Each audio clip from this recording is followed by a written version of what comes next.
বন্ধুরা দেখো, আজকে আমি কী বানিয়েছি, মোচা দিয়ে ধোকার ডালনা বানিয়েছি। যদিও এটা আমি প্রথমবার বানিয়েছি আর নিরামিষভাবেই বানিয়েছি। মোচা আমি বেছে নিয়ে কুচিয়ে নিয়েছিলাম, এরপরে সামান্য লবণ দিয়ে প্রেশার কুকারে 2টো সিটি দিয়ে জল ঝরিয়ে নিয়েছিলাম। আর এদিকে তুর ডাল 5 ঘন্টা ভিজিয়ে রেখে আদা কাঁচা লঙ্কা দিয়ে পেস্ট করে নিয়েছিলাম, আর জল ঝরানো মোচাও আমি পেস্ট করে নিয়েছিলাম। এবার কড়াইতে সাদা তেল দিয়ে আমি হিং ফোড়ন দিয়েছিলাম। বন্ধুরা, তোমাদের একটা টিপস বলি, যখনই তোমরা তেলের মধ্যে হিং ফোড়ন দেবে তখন দেখবে তেলটা যেন ঠান্ডা অবস্থায় থাকে, তাহলে হিঙের ফ্লেভারটা খুব ভালো আসে। এবার তেলটা ভালো গরম হয়ে এলে আমি ডালের পেস্টটা ওর মধ্যে দিয়ে দেবো।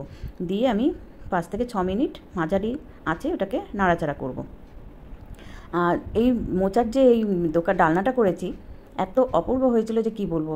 আমি তো ভাজতে ভাজতে দোকানে খেয়ে নিয়েছি, দেখলাম এটা স্ন্যাক্স হিসাবেও কিন্তু খুব ভালো চলে। যেহেতু এটা ডাল পড়েছে, তার মধ্যে সমস্ত মশলাগুলো পড়েছে, সত্যি খুব ভালো হয়েছিল। ধোকা ভাজাটা খুব ভালো হয়েছিল। এবারে আমি এই ডাল নাড়তে নাড়তে এর মধ্যে হলুদ গুঁড়ো হাফ চামচ জিরে গুঁড়ো আর হাফ চামচ ধনে গুঁড়ো দেবো। দিয়ে আবার ভালো করে মিশিয়ে নিয়ে আমি এর মধ্যে দিয়ে দেবো মোচার পেস্টটা।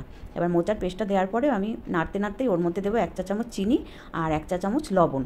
এবার দিয়ে যখন তেল ছেড়ে আসবে, কড়াই থেকে যখন এটা উঠে আসবে, তখন আমি এটাকে একটা প্লেটের মধ্যে তেল ব্রাশ করে ওর মধ্যে আমি এটাকে ঢেলে দেবো। মণ্ডটাকে ঢেলে দিয়ে চৌকো শেপে ওটাকে আমি ঠান্ডা হতে দেবো।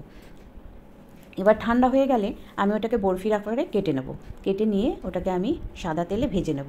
দেখো কত সুন্দর দেখতে হয়েছে, আর বেশ টাইট হয়েছিল। এই ভাজাটা এত ভালো হয়েছিল খেতে যে আমি ভাজতে ভাজতে দোকানে খেয়ে দেখলাম যে কেমন হয়েছে। সত্যি খুব ভালো হয়েছিল।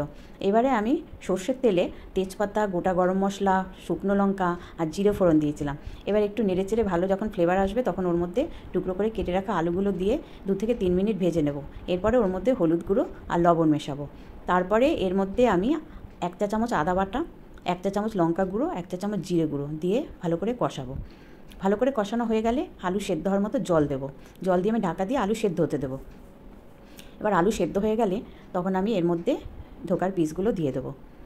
দিয়ে 2 মিনিট ফুটিয়ে নেব। তারপরে ওর মধ্যে আমি দেবো হাফ চা চামচ ঘি, হাফ চা চামচ চিনি আর 1 চা চামচ গরম মশলার গুঁড়ো, যেটাকে আমি জলের মধ্যে ভিজিয়ে রেখেছিলাম আগে থেকেই। দিয়ে আরও 1 থেকে 1.5 মিনিট ফুটিয়ে নিলেই রেডি হয়ে যাবে আমার মোচার ধোকার ডালনা।